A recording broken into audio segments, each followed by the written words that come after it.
আপনি যদি বাংলাদেশ থেকে সৌদি আরবে জব ভিসায় যেতে চান তাহলে আপনাকে অবশ্যই একটি তাকামুল সার্টিফিকেট এখন থেকে দিতে হবে।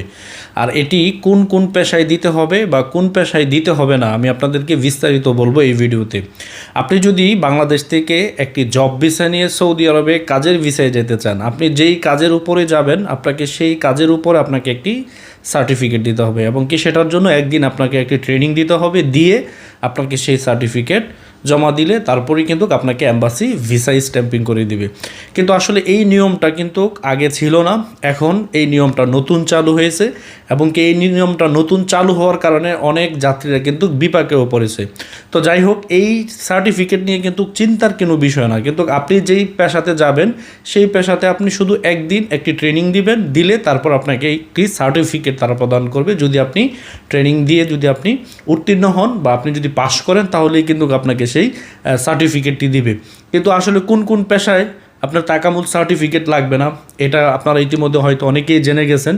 লোড আনলোড, তারপর হচ্ছে ক্লিনার, এই দুইটা পেশায় এখন আপাতত কোনো সার্টিফিকেট লাগছে না ভিসা করার জন্য, এবং কি সেটি আপনার 3 সপ্তাহ একটি সময় এম্বাসি কিন্তু দিয়েছে এবং কি সেটি এই মাসের এই মাসই হচ্ছে টোটাল একদম লাস্ট টাইম, এই মাস পর্যন্ত এই দুইটি পেশার ভিসা কিন্তু চাইলেই আপনার প্রসেস করানো যাবে। কিন্তু এই মাস পর থেকে কিন্তু সকল পেশার আপনার সার্টিফিকেটের কিন্তু প্রয়োজন হবে। তো অবশ্যই যারা বাংলাদেশ থেকে জব ভিসা নিয়ে সৌদি আরবে যাবেন, আপনি আগে থেকেই একটি তাকামুল সার্টিফিকেট আপনি সংগ্রহ করে রাখবেন, যাতে করে আপনি দ্রুত সময় ভিসা প্রসেস করে বাংলাদেশ থেকে সৌদি আরবে জব ভিসায় যেতে পারবেন। ভিডিওটি ভালো লাগলে অবশ্যই শেয়ার করে দিবেন। আসসালামু আলাইকুম।